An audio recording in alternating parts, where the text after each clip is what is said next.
Hello dear friends, hope you're fine. Here I am again with another video on distance education beyond barriers. Let us first look into the concept of distance education. It is that field of education which focuses on the pedagogy, technology and instructional system designs which aim to deliver education to the students who are or who are not able to be physically present on the site in a traditional or conventional classroom or educational institution campus. In another way, we can say that distance education is the process of creating and providing access to learning when the source of information, that is the educational institution or the teacher, and the learners are separated from each other in terms of time or distance, or maybe both time and distance. Now, when we say that distance education is education beyond barriers, it means distance education helps us to overcome the barriers that the learners face. What kind of barriers the learners may face? There is the barrier of physical separation of the teachers and the learners, or the learners and the educational institution. So through distance education, by using distance education, we can overcome this kind of barrier. Another barrier may be financial constraint of the learners. If the learners are not able to bear the expenditure of taking regular courses plus being on the campus or near the campus of the educational institution, then distance education comes for help. In general, the courses provided by distance education are lower in cost than regular or traditional courses or courses provided by traditional or conventional educational institutions. Another problem may be communication problem. India is a country with different kinds of geographical condition. So we have some very remote places also. So if those places cannot provide access to education to their learners, distance education can come for help. The distance education can overcome this kind of barrier where communication problem is there. Another problem is when the learners are not able to manage the time to be physically present at the campus on a regular basis or on a daily basis, then also distance education comes, where because distance education is flexible, it gives flexibility of time and the learners can take the education, receive education or learn in their own convenient time. So distance education helps to overcome these kinds of barriers. That's why in the first slide itself we say that distance education is what? Education beyond barriers. Now let us look into the characteristics of distance education. First, distance education is non-traditional. Non-traditional is in what sense? In the sense that here the role of the teachers as well as the role of the administrators are different than that in the conventional or traditional educational institutions.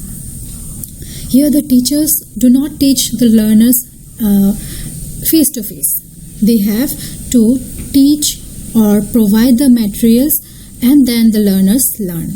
Teachers and students are not present inside the classroom at the same time.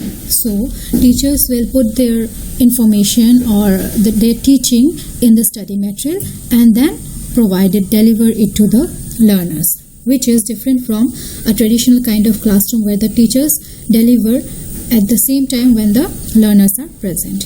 Likewise, the role of the administrators in the distance education also changes, where the administrators have to take more care of the thing that the study materials are appropriate for the learners, the study materials are delivered to the learners at appropriate time. All these things are to be taken care of. Next, distance education is non-formal in nature. you are very much familiar with the formal, non-formal and informal types of education. So distance education comes under non-formal type, where it is flexible to an extent. So we have flexibility of time, we have flexibility of different courses, we have flexibility of curriculum, we have flexibility of taking examinations, and many more. Next is physical separation of the teachers and the learners. In distance education, the teachers and learners are not physically present at the same time, at the same place. Next, the main goal of distance education is linking the study material, the learning material which are to be provided to the learner, to learning. Always in distance education, the focus is always on the learning material to make it more and more convenient for the learners to learn. Then, distance education is mostly dependent on self-learning. So, there is more responsibility on the learners to learn. And the last but not the least is extensive use of technology in distance education.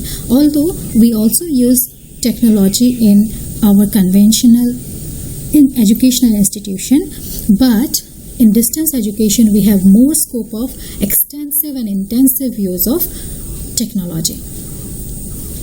Next, let us have a look into the objectives of distance education.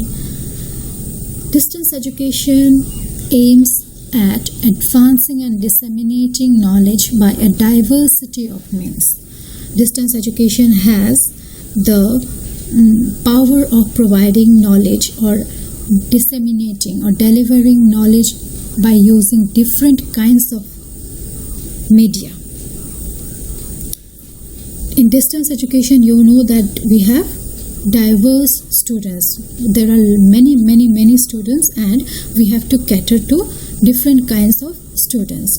So to cater to different kinds of students, to cater to their needs, it is required that we use different kinds of means also, media also. Second objective is to provide second chance to those who missed conventional education for some or the other reason. Next is to provide lifelong education. Means those who have completed their conventional education, for them also distance education is helpful.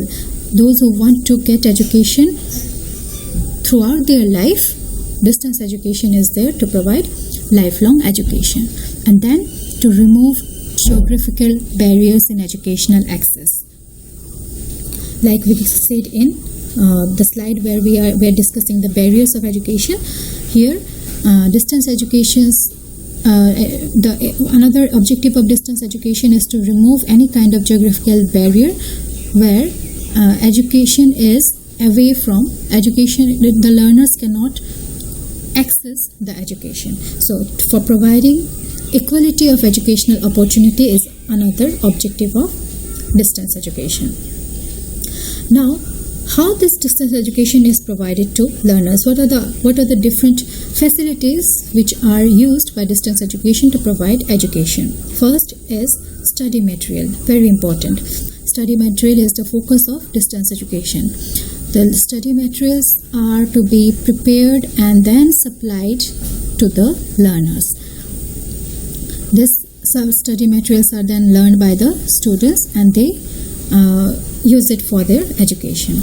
Then study centers are established by distance educational institutions which provide different kinds of help to the learners where they can physically be present and take any kind of help required whenever they feel it necessary. Another is distance education uses radio and TV counseling. They provide different kinds of programs through radio and TV. They also use teleconferencing. And then in the present context, we have online learning, or sometimes we call it e-learning, through which distance education is provided. How does this distance education helps the students? It helps by reaching out to the remotest student in remotest place, and another way it helps is it provides flexibility of receiving education. That's all, my friends, for today. I hope you had some idea about distance education through this video. Looking forward for another one. Thank you.